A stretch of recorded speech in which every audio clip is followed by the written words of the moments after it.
주님께서 날마다 우리의 길과 진리와 생명이 되어 주시겠다고 말씀하시니 감사합니다. 이 아침도 주께서 우리의 귀를 열어 주의 음성을 듣게 하여 주시고, 주님의 말씀이 믿어지게 하여 주시고, 주님의 말씀의 능력이 우리의 삶에 나타나게 하여 주옵소서. 특별히 병마로 신음하는 성도들에게 이 아침도 함께 하여 주셔서 주의 말씀의 능력이 나타나게 하여 주옵소서. 예수님 이름으로 기도드립니다. 아멘. 오늘 말씀 요한복음 5장 1절에서 15절 합독하시겠습니다. 요한복음 5장 1절에서 15절.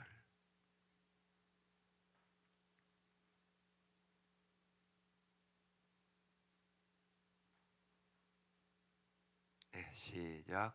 그 후에 유대인의 명절이 되어 예수께서 예루살렘에 올라가시니라.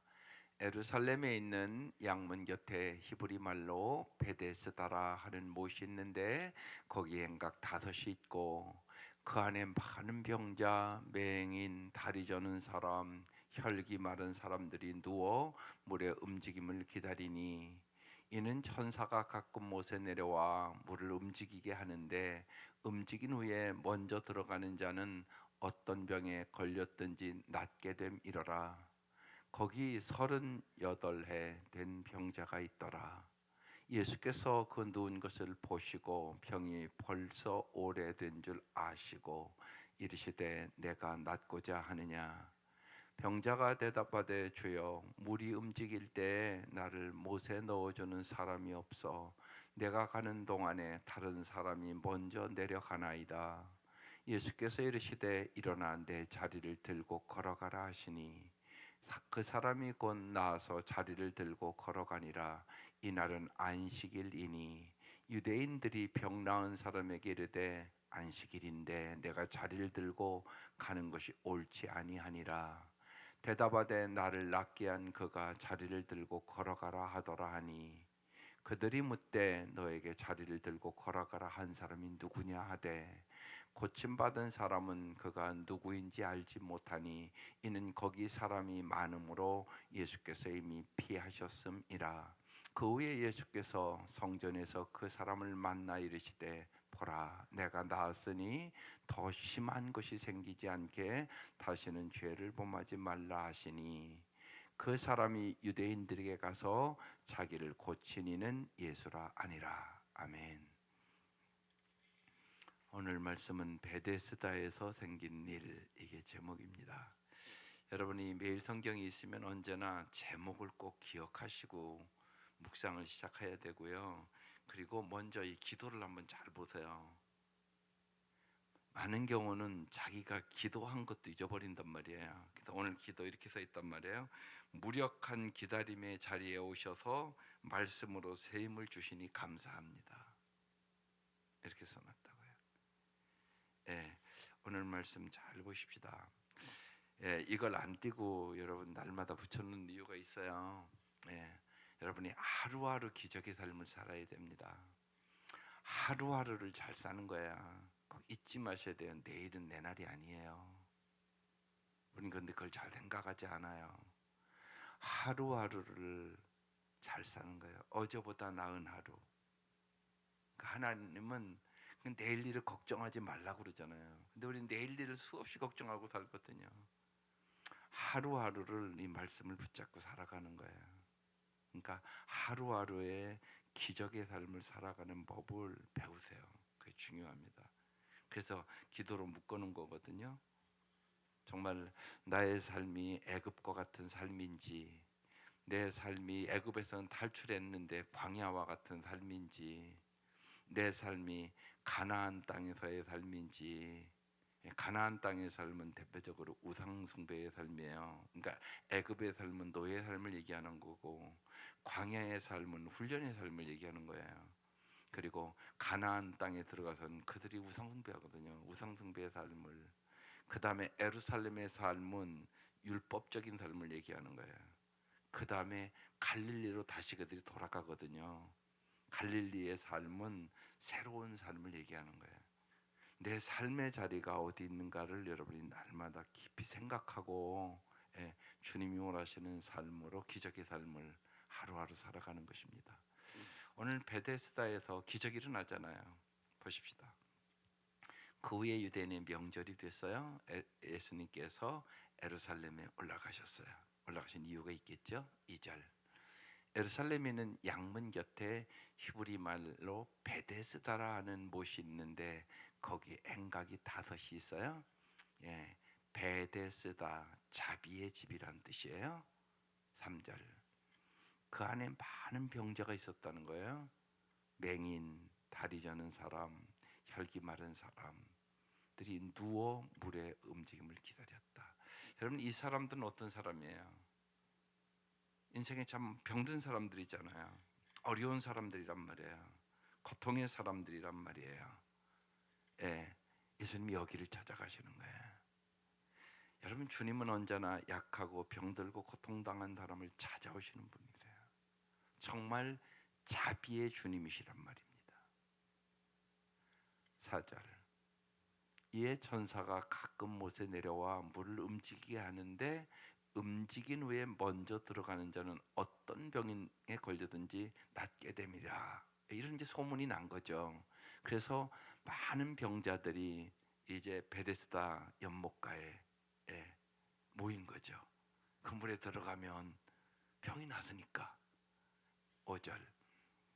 근데 거기 38에 된 병자가 있더라. 왜 여기 38이라고 써놨을까요? 정말 이 38년이라면 얼마나 많은 고통과 괴로움 속에 살았겠어요.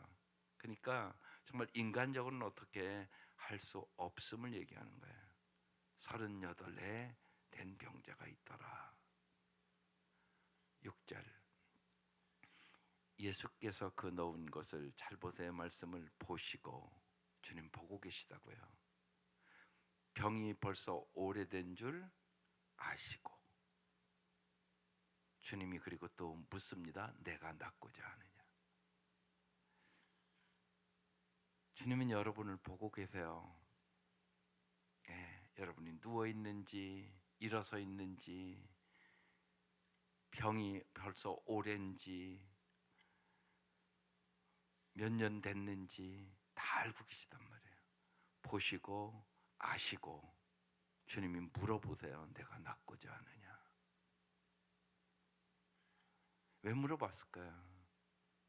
아마 이 사람은 38년 됐으니까 모든 여러분 의지나 그런 것도 다 꺾이고 절망적인 사람이란 말입니다. 그래서 주님이 일부러 물어보는 거예요. 주님은 언제나 우리에게 뭘 물어볼 때 소망을 주시기 위하여 물어보는 겁니다. 주님은 모든 것을 회복시키려고 이 땅에 오신 분이세요. 영적인 것만 아니에요. 영적인, 육적인, 정신적인, 정서적인. 그러니까 우리가 아이들도 마찬가지예요. 지금 이제 청년회 수련회 갔지만 하는 이유가 회복시키려고 하는 거죠. 육체적인만으로만 무너진 게 아니에요. 더 중요한 것은 영적인 무너짐이 있잖아요. 정신적인 무너짐이 있다고요. 우리 청년들 중에도요, 요번 가는 아이들도 이제 저희가 청년들 나르니까 이렇게 우울증에 신음하는 애들이 있어요. 아무것도 못해요. 청년이요, 아무것도 못해요. 우울증에 걸려서. 그런 아이들이 있단 말이에요. 그런 아이들 나음을 얻어야 돼요. 그러니까 우리 같이 기도해 주셔야 되는 거예요. 그런 아이들이 무지하게 많습니다. 여러분, 오늘 우리가 사는 시대가 5가지 생각이 많은 사람을 지배한다는 거예요. 불안 속에 살아가는 사람이 너무나 많은 거예요. 옛날보다 더 잘 살고 과학은 발달했는데 훨씬 불안한 시대를 살아요. 여러분, 이 불안을 뭘로 이기려고 생각하세요? 정말 전능하신 주님을 믿어야 이길 수 있는 거예요. 믿음으로 이기는 거예요. 그렇지 않으면 끊임없이 여러분 자녀들이 겪는 거예요. 여러분이 어린 시대보다 훨씬 애들이 불안해해요. 또 하나는 분노의 시대예요. 화가 너무 많아요, 사람들이요. 그러니까 스트레스를 엄청나게 받는다는 얘기예요. 분노의 시대예요.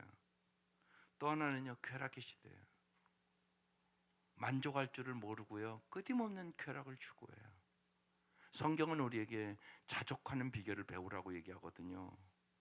근데 많은 사람들, 여러분 자신을 보세요. 어제 하루 좀 만족하고 감사하고 기뻐하며 사셨어요? 그러니까 불만이 여러분의 마음속에 있다는 얘기는 자족할 줄 모른다는 얘기예요. 여러분이 어렸을 때 보면 다 부자거든요. 옛날보다 훨씬 더 풍성하거든요. 그런데 훨씬 만족하지 않은 거예요. 끊임없이 더 채워져야지, 더 채워져야지, 더 잘 살아야지, 막 이렇게 생각하고 살아요. 그러니까 자족을 모르는 시대예요. 우리 자녀들은 말할 것도 없어요. 불평이 엄청나게 많아요, 애들이요. 그러니까 자족을 모르는 시대다. 또 하나는 절망의 시대예요. 그러니까 절망한단 말이에요. 불안과 분노와 쾌락 속에 절망의 시대. 그래서 오늘 우리가 사는 시대가 또 주의 산만의 시대예요. 예. 선택할 게 너무나 많아서 주의가 산만하다는 얘기예요. 예. 옛날에는 뭐 쉬운 얘기로 라면 그러면 함흥라면 뭐 이러면 끝나잖아요, 그냥. 근데 라면도 너무나 많아서 고르는 게 힘든 거예요. 커피도 너무 많아서 고르는 게 힘든 거예요. 어떤 커피를 먹어야 될까를 모르는 거예요. 근데 이게 좋은 게 아니란 얘기예요. 주의가 산만해졌다는 거예요. 혼란스럽다는 얘기예요. 그러니까 사람들의 머리가 복잡해졌다는 얘기라고요. 이런 시대를 살아요. 이게 오늘 우리가 사는 시대의 5가지, 예를 들면 우리의 생각의 문제예요. 불안과 분노와 쾌락과 절망과 주의 산만의 시대를 살아간다. 이런 시대를 우리가 주의 말씀으로 어떻게 무장하고 살아야 되느냐, 이게 중요하다고요. 하나하나에 대해서 말씀의 무장이 있어야 돼요. 그래야 이길 수 있는 시대입니다. 그래서 어느 시대보다 우리가 더 말씀의 사람, 기도의 사람이 돼야 이길 수 있어요. 우리가 마르다 마리아의 얘기, 이게 주의 산문의 얘기거든요. 예수님이 오셨단 말이에요. 갑자기. 그랬더니 마르다가 분주했다고 써있다가, 분주하다, 주의가 산만해졌다, 그런 뜻이거든요. 근데 마리아는 이러잖아요. 그 마지막 말이 좋은 편을 선택하였으니 빼앗기지 아니하리라. 마리아는 주님과 함께하는 것이 가장 좋은 것임을 알았다는 얘기예요. 여러분의 인생도 마찬가지예요. 주님의 임재를 경험하는 것이 가장 좋은 편임을 깨달으세요. 너무나 주위에 산만하게 산다고요. 너무나 불안 속에 여러분이 살아간다고요. 세상을 바라보고 절망 속에 살아간단 말이에요. 오늘 여기 있는 이 38년 된 병차가 그런 절망의 사람이에요. 그래서 주님이 그 누운 것을 보셨어요. 그리고 병이 벌써 오래인 줄도 아셨어요. 주님이 여러분에게 동일하게 묻는 거예요. 내가 낫고자 하느냐? 영적으로, 정신적으로, 정서적으로, 육체적으로. 많은 사람들이 병들어 있다고요. 여러분의 삶에 기쁨과 감사와 찬양이 없으면 여러분도 영적으로 어딘가, 정신적으로 어딘가 여러분 병든 사람이에요. 그걸 내가 아셔야 돼요. 우리도 다 병든 사람이란 말이에요. 죄의 병에 결린 건 말할 것도 없고요. 우리가 그런 사람이란 말이에요. 예수님 고쳐주러 오셨다고요. 그래서 주님이 먼저 물어보는 거예요. 내가 낫고자 하느냐? 여러분, 이 아침 여러분 자신을 잘 보란 말이에요. 나는 영적인 요새 병에 걸렸나? 정신적인 병에 걸렸나? 정서적인 병에 걸렸나? 그래서 막 불안하고 초조하고 막 낙심이 되고 막 그런 거 아닌가? 나는 너무나 예를 들면 세상의 쾌락을 쫓고 살아가는 거 아닌가? 나는 괜찮은데 내 자녀들 그런 거 아닌가? 오늘 이거 살펴보라고요. 그리고 주님이 얘기하는 거예요. 내가 낫고자 하느냐? 낫고자 하십니까? 이거 물어보는 거예요, 주님. 여러분에게 물어보는 말씀이란 말이에요. 내가 낫고자 하느냐? 주님이 모르겠어요?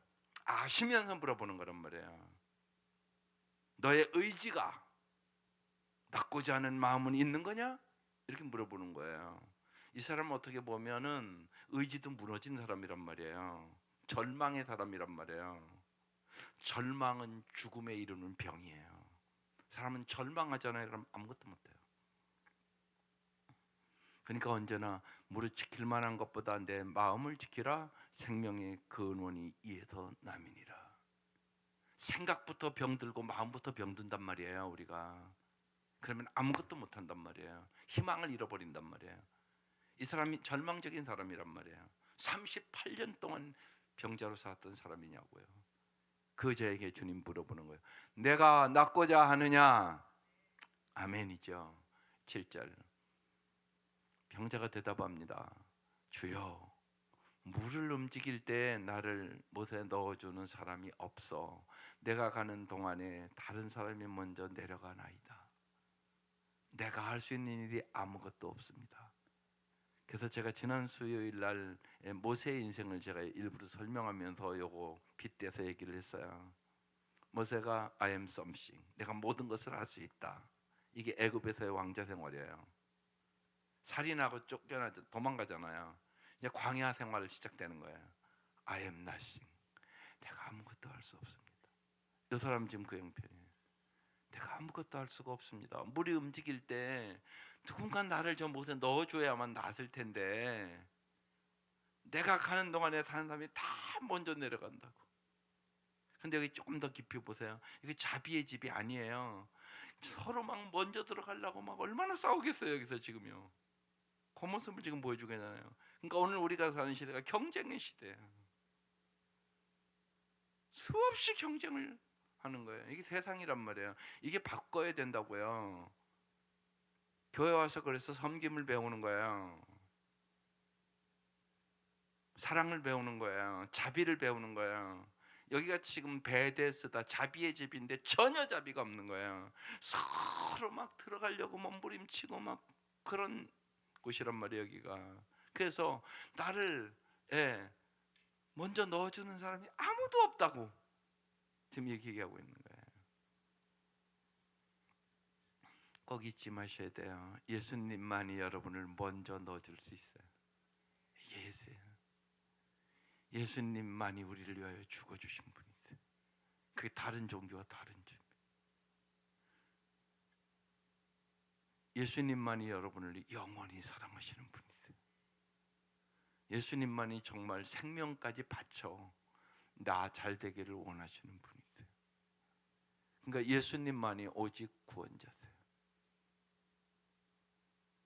그런데 지금 이 사람은 예수를 모르니까 내가 낫고자 하냐? 예수님 고쳐주세요 나를, 이래야 되잖아요. 근데 모르니까 예수님, 나를 넣어줄 사람이 없어서 난 들어갈 수가 없습니다, 이렇게 얘기하는 거예요. 그러니까 우리는 언제나, 여러분 예수를 모르잖아요. 그럼 언제나 인간적인 생각으로 내 생각을 못 벗어나요. 그래서 말씀을 보고 기도하고 주님의 살아계심을 자꾸 경험하고 알아가야 되는 거야. 주님의 생각은 내 생각보다 높고 깊단 말이에요. 그러니까 I am nothing, 내가 아무것도 할 수 없을 때 주님은 일을 시작하세요. 믿을 수 있기를 바라요. 여러분의 인생을 살아가면서 누구나 만나요. 한두 번은 내가 할 수 있는 일이 아무것도 없어요. 그러면요, 불안이 오겠죠. 절망이 오겠죠. 그때 주님을 진짜 아는 사람과 모르는 사람의 삶이 달라지는 거예요. 주님을 모르는 사람은 불안과 절망 속에 쓰러지는 것이에요.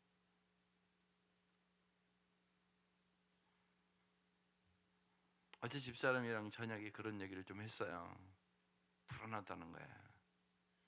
내가 믿음이 없는 것도 아니고 날마다 성경 보거든요. 날마다 성경을 보고 어느 때보다 기도하는데도 어느 순간에 불안이 쏙 들어온다는 거예요. 솔직한 고백이잖아요. 그러면서 얘기하는 거예요. 여보, 나에게 믿음 없다고 얘기하지 말라고. 그러면서 얘기를 하는 거예요. 쑥 들어온다는 거예요. 그게 불안이. 그게 사람이에요. 그렇다고, 사람 누구나 그런 거라고. 그래서 서로 기도하는 게 중요하고, 서로 믿음의 대화를 나누는 것이 중요하고, 그리고 함께 기도하는 것이 그래서 중요한 거예요. 여러분 잊지 마세요. 나 혼자 이길 수 있는 거 아니에요. 그래서 하나님이 가정 공동체도 만든 거고 교회 공동체 만든 거예요. 어느 시대보다 저는 지금 이 공동체가 더 중요한 때예요.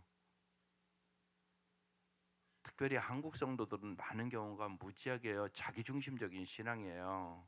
이 공동체 의식이 무지하게 약해요 우리가. 예. 나밖에 몰라요. 쉬운 얘기로 나만 신앙생활 잘하면 되냐? 그렇게 안 돼요 여러분. 그래서 교회 만들고 가정 만들고요. 가정을 사랑의 공동체로 꼭 만드셔야 되고요. 그러기 위해서 노력해야 돼요. 저절로 되는 건 사랑의 공동체는 없어요. 대화도 마찬가지예요. 부부간의 대화도 잘 하려고 노력해야 하는 만큼 성숙하는 거예요. 노력도 안 하는데 무슨 대화가 잘 돼요. 이기적이고 자기중심적인 타락한 인간은요 누구나 잘할 수 없어요. 하나님 도와주셔야 잘해요. 그러니까 대화 잘하는 거 잘 배우셔야 돼요. 그게 엄청나게 중요해요. 부부간에 살아가면서 우리 부부가 대화가 참 잘 된다, 이건 복 받은 사람이에요. 근데 말씀대로 살 때 그게 역사가 일어나요. 중요하단 말이에요. 노력해야 돼요. 그냥 같이 산다고 되는 게 아니에요. 그러니까 여러분 배워야 돼요. 자꾸만 말씀도 배워야 되고 어떻게 하면 대화를 잘 이렇게 해야 되나, 책도 읽어야 되고 배워야 된다고요. 모든 건 안 배우고 저절로 잘 되는 건 없어요. 이제 여러분 화분 하나를 여러분 이렇게 꽃 피우러 가꾸려면 이거 배워야지. 이렇게 꽃 피워요. 그냥 뭐 물만 주면 되는 줄 아세요? 그렇게는 안 돼요. 아, 이 난의 성격이 어떤 거고 이게 어떤 때 꽃을 피고 내가 공부하고 배워야 이거 꽃 피우는 거예요. 우리는 잘 이렇게 못 피워요. 똑같은 거 이거 갖다 줘도요. 죽이죠. 똑같습니다. 사랑도 갖고 가는 거예요. 대화도 갖고 가는 거예요. 그래서 가정 사랑의 공동체. 그러니까 아이들과 그래서 가정 예배 자꾸 드리라고 얘기하는 거예요. 가정 예배 같이 드리면서 대화하는 법 가르치고 말씀 안에서 어떻게 살아야 되는가 같이 생각해 보고 잘 안 되니까 같이 기도하고 그러면서 조금씩 자라가는 거라고요. 근데 많은 부모가 그걸 안 해요. 저절로 그냥 되는 줄 알아요. 여러분 살아보면 결혼하면 그냥 행복해지던가요? 아니라니까요. 그러니까 이제 요새 이제 결혼식이 많아요. 벌써 다음 주에도 막 3건이나 있어요.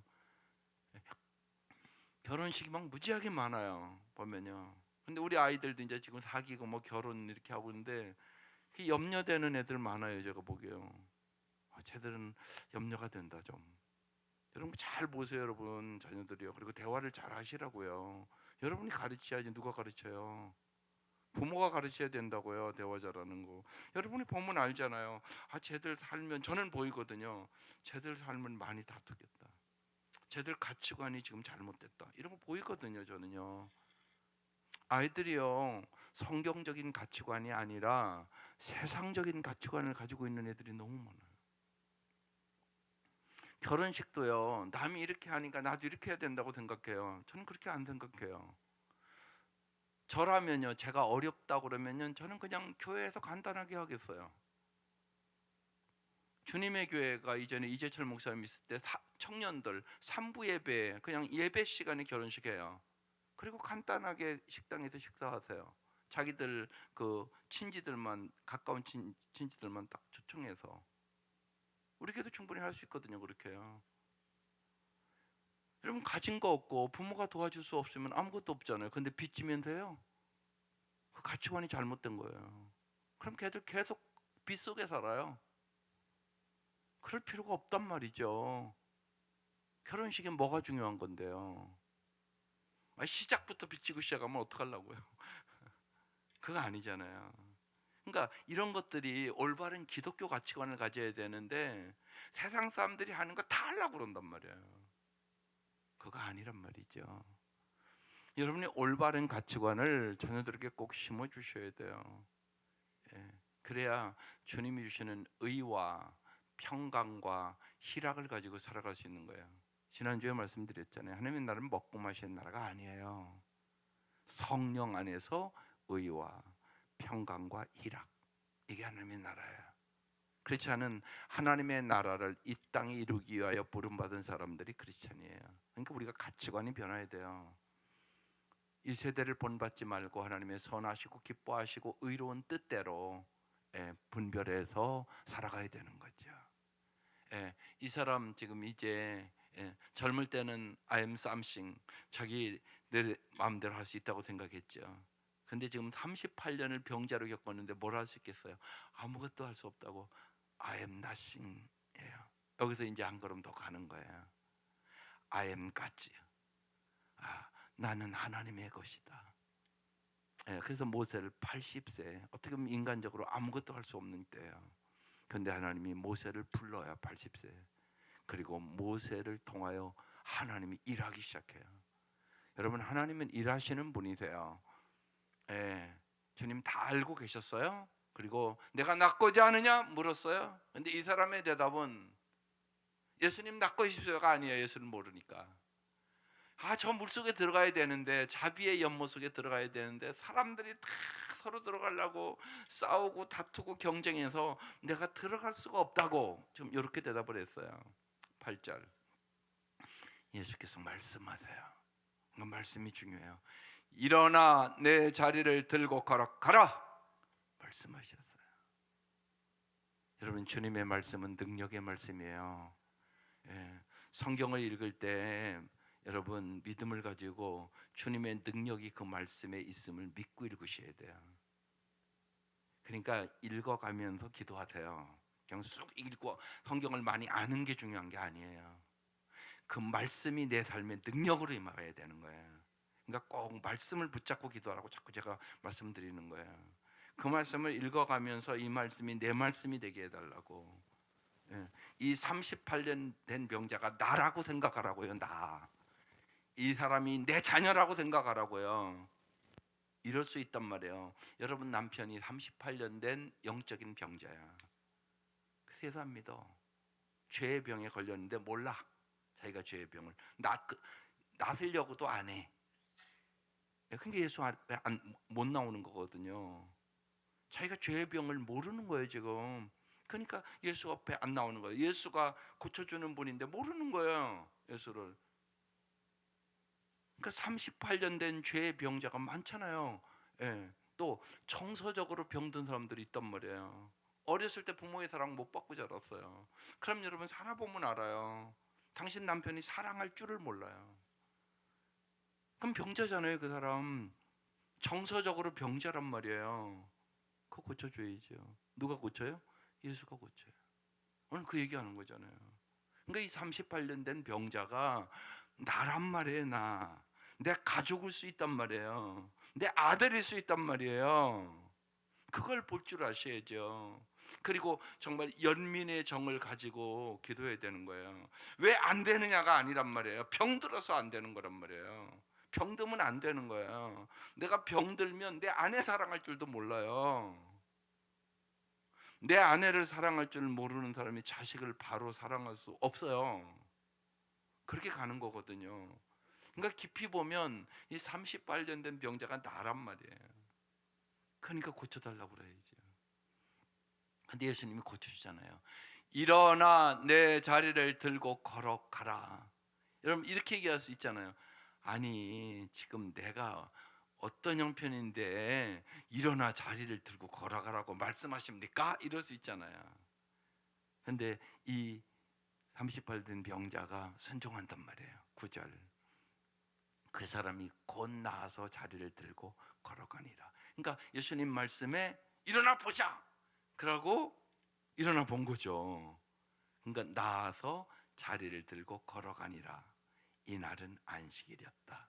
이거 안식이라고 기록한 이유가 있겠죠. 10절 유대인들이 병 나은 사람에게 이르되 안식일인데 내가 자리를 들고 가는 것이 옳지 아니하니라 이렇게 이제 시비를 지금 이제 걸어요. 그러니까 여기 안식이라는 얘기가 또 나왔단 말이에요. 여러분 안식일은 왜 있는 거예요? 여러분 꼭 잊지 마셔야 돼요. 주님을 위하여 안식일이 있는 게 아니에요. 우리를 위하여 안식일이 있는 거라고요. 주님은 우리에게 참된 안식을 주시기를 원하시는 분이에요. 참된 쉼을 주기를 원하시는 분이라고요. 그러니까 주일을 잘 지키세요. 주일은 어떤 날이냐? 하나님께 집중하는 날이에요.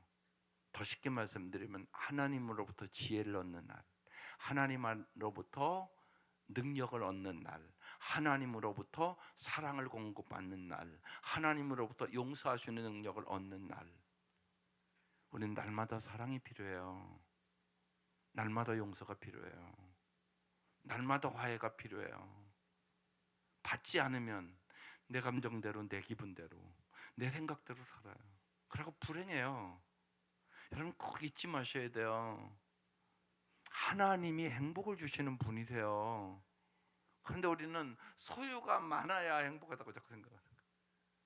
환경이 좋아져야 행복하다고 생각하는 거예요. 아니라니까요.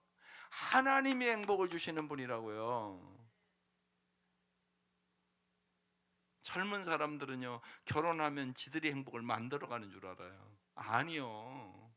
하나님을 잘 믿으면 행복이 결과로 따라오는 거예요. 이걸 자꾸 착각을 하고 살아가는 거예요. 그래서 소유가 많으면 아니라니까요. 착각하지 말란 말이에요. 행복은 그래서 하나님이 주시는 거예요. 하나님이 주시는 선물이란 말이에요. 근데 하나님을 쫓지 않고 행복을 쫓아가다가 이게 아니네 그러는 거예요. 순서가 틀렸다고요. 우선순위가 틀렸다고요. 행복이 우상이 됐단 말이에요. 그게 아니라고요. 이걸 잘 깨달으셔야 돼요. 그래서 정말 주일날 그 경험을 시키는 거예요. 주님이 지혜를 주시는구나. 주님이 정말 능력을 주시는구나. 주님이 사랑할 수 있는 힘을, 용서할 수 있는 힘을, 화해할 수 있는 힘을 주시는 거구나. 그래서 주일은 하나님께 집중하는 날이에요. 그래서 지난주 말씀이 제목이 중요하다고 말씀을 드린 거예요. 네. 반드시 주님께 집중해야 죄와 유혹을 이겨요. 그렇지 않으면 절대 못 이겨요. 그걸 여러분이 잘 깨닫고 주일날은 같이 예배 잘 온 가족이 드리고, 아이들도요 공부하려고 그러면 주일날은 야 공부하지 마, 공부하지 마. 주일은 하나님께 집중하는 날이야. 말씀 우리 보고 기도하고 우리 가족들 가족 예배 잘 드리고 너희들이 어려운 일과 힘든 일 얘기해 줘. 그리고 엄마랑 같이 다시 기도하면서 시작하는 거다. 이렇게 가야 되는 거예요, 방향이. 근데 보세요, 다 따로따로예요 지금 우리 한국 사람들이요. 주일날 가족들이 잘 모이지도 못해요. 다 바빠. 이게 잘 사는 게 아니에요, 여러분. 그걸 잘 아셔야 돼요. 그래서 여러분 많은 경우 여러분 경험하잖아요. 벌써 지금. 언제나 잊지 마셔야 돼요. 그러니까 여기 지금 안식일인데 지금 이 유대인들이 잘못 생각한 거예요. 하나님 우리에게 참다운 안식, 정말 참다운 평안, 참다운 사랑을 주시기 위하여 안식일을 지키라고 얘기하는 거예요. 그러니까 안식일의 정신은 뭐냐? 한마디로 사랑과 생명이에요. 안식일은요 주님의 사랑을 충만하게 체험하는 날이에요.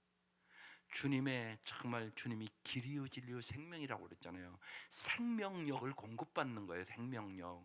여러분 씨앗이 왜 중요해요? 겨자씨 작은 건데요. 그 씨앗에는 뭐가 있어요? 생명력이 있어요. 그 겨자씨이 아주 보이지도 않는 씨를 심으면요 그게 자라서요 나무가 되고 새가 겠던데요. 이게 생명력이에요. 주님은 우리에게 매주 생명력을 주시기를 원하는 거예요. 살아갈 수 있는 능력, 행복하게 살아갈 수 있는 능력, 사랑할 수 있는 능력, 용서할 수 있는 능력이 있어야 되잖아요. 용서할 수 없으면 제일 괴로운 것이 나요. 내가 누구를 용서할 수 없으면, 만약에 남편이 용서가 안 된다 그러면 당신 평생 불행해요. 그걸 아셔야죠. 나를 위하여 용서하는 거라고요. 나를 위해서, 그 사람을 위해서가 아니라 그 능력을 받는 날이에요. 그러니까 정말 생각해 보면 날마다 사랑할 수 있는 능력, 생명의 능력을 얻어야 되는 거예요. 그 능력은 주님이 주시는 거예요. 씨앗 하나를 딱 만들 때 주님은 벌써 거기다 생명력을 불어넣었어요. 그래서 그 씨를 땅에다 딱 심으면요, 그게 싹이 나고 자라요. 그죠? 이게 생명력이거든요. 주님은 이 능력을 주시는 거예요. 그래서 안식일은 그 주님의 사랑과 주님의 생명력을 받는 날이에요. 그래서 주님이 지금 이 38년 중풍병자에게 생명력을 불어넣은 거예요. 능력을 불어넣은 거예요. 그래서 나섰단 말이에요. 그런데 지금 이들은 율법으로 안식일 날 그걸 하냐? 그러면서 지금 이제 시비를 걸고, 심지어는 이런 일 때문에 예수를 죽이려고 그러는 거예요. 잘못된 거죠. 여러분 꼭 잊지 마셔야 돼요. 안식일의 정신은 뭐냐? 왜 우리가 주일을 지키는 거냐? 그 주일이 우리에게 사랑의 사람으로, 우리를 진리의 사람으로, 우리가 생명력 있는 사람으로 만들어주기 때문에 안식일을 잘 지키라고. 청년들에게는 예수를 잘 믿는 것이 행복의 비결이라고 말씀드리는 거예요. 11절, 대답하되 나를 낫게 한 그가 자리를 들고 걸어가라고 해서 내가 걸었다고. 12절, 그들이 묻되 너에게 자리를 들고 걸어가는 사람이 누구냐? 이렇게 물었어요. 근데 보세요, 13절, 고침받은 사람은 그가 누구인지 알지 못했어요. 이는 거기 사람이 많음으로 예수님께서 이미 피하셨어요. 보세요, 누구인지 알지 못해요. 이게 큰 은혜 말씀이란 말이에요. 그 사람은 지금 38년 된 병자는 예수가 누군지도 몰라요. 그러니까 예수님은 그런데 그 사람을 알고 병이 오래된 줄도 알고 그의 모든 연약함을 다 알아요. 그리고 주님이 찾아오셔서 고쳐준 거잖아요. 여러분도 마찬가지란 말이에요. 여러분이 주님을 찾은 게 아니란 말이에요. 주님이 여러분을 찾아오신 거란 말입니다. 이게 사랑이란 말이에요. 이게 주님이 여러분의 연약함을 아시고 여러분의 고통을 아시고 여러분의 죄병을 아시고 여러분을 고쳐주려고 찾아오셨다고요. 그리고 여러분이 죄병을 고침 받았다고요. 은혜 받았다고요. 그것만으로도 우리는 날마다 감사하고 살아야 된다고요. 그 은혜만으로도 우리는 날마다 자족하고 살 줄 알아야 된단 말이에요. 그래서 언제나 주 안에서 항상 기뻐하며 쉬지 말고 기도하며 범사에 감사하며 사는 사람으로 살아가야 되는 것이 마땅하단 말이에요. 주님이 언제나 여러분을 먼저 사랑하시고, 오늘 말씀에 보시고 아시고 내가 낫고자 하느냐 물으시고 고쳐주시고 지금 여기까지 왔잖아요. 그리고 예수님은 사람들이 많으니까 피해요. 그러니까 이 사람은 예수가 누군가도 아직 몰라요. 14절, 그 후에 예수께서 성전에서 그 사람을 만나요.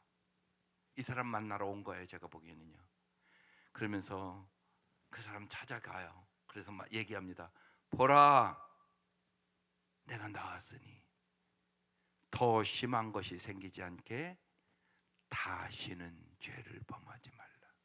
이 말씀을 보면 이 사람이 왜 이 병이 걸린 거예요? 죄 때문에 걸렸단 말이에요. 주님께서 다시는 죄를 범하지 말라 이렇게 말씀했어요. 여러분, 죄가 뭐라고 생각하세요? 한국 사람들은 죄 그러면요, 특별히 어린아이들은 말할 것도 없어요. 도덕적인 죄밖에 몰라요.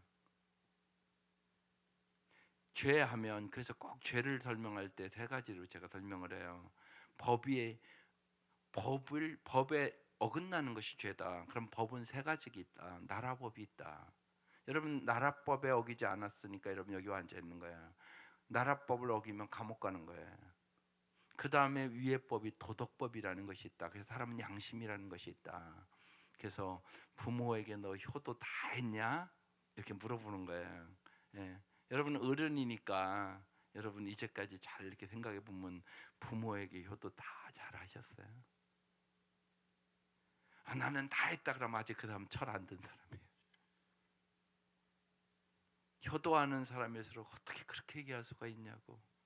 부모님 돌아가셨는데요, 잘못한 것만 생각난다고 그러고 울어요. 그게 철든 사람의 마음이죠, 보면요. 그래서 도덕법만 들이대도 양심의 가책을 느껴요. 그 다음에 하나님의 법, 말씀을 쭉 들이대는 거예요. 하나님의 법은 마음의 음욕만 품어도 벌써 간음했다고 얘기하는 거라고. 당신이 말로 날마다 얼마나 많은 죄를 짓는 줄 아냐고. 당신이 얼마나 예를 들면 같이 살면서 상처를 주는 줄 아냐고. 아이들에게도 가장 상처 주는 것이 부모일 수 있다고. 부부간에도 사랑하고 살겠다고 결혼했는데 제일 상처 주는 사람들이 부부라고. 이런 얘기를 하는 거예요. 인정하죠? 그래서 이제 가만히 생각해 보면 그래서 먹빛보다 더 검은 죄라고. 하루에 한두 번만 져도 한 달이면 몇 번이고 10년이면 몇 번이고 오래 살수록 죄가 많은 걸 깨닫는다고. 그래서 우리가 먹빛보다 더 검은 죄라고 얘기하는 거다고.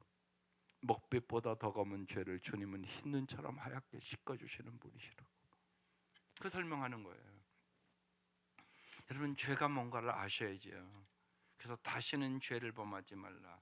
죄, 하마르티아라는 헬라어입니다. 관역에서 벗어난 상태다, 이런 얘기입니다. 더 구체적으로 말씀드리면 내 인생을 예수의 관역으로 삼지 않으면 어김없이 죄를 져요. 여러분의 인생이 예수님께 믿음의 주에 온전케 하시는 예수를 정확하게 여러분의 인생의 관역으로 삼아야만 죄를 이길 수 있단 말이에요. 아니면 언제나 관역에서 벗어난단 말이에요.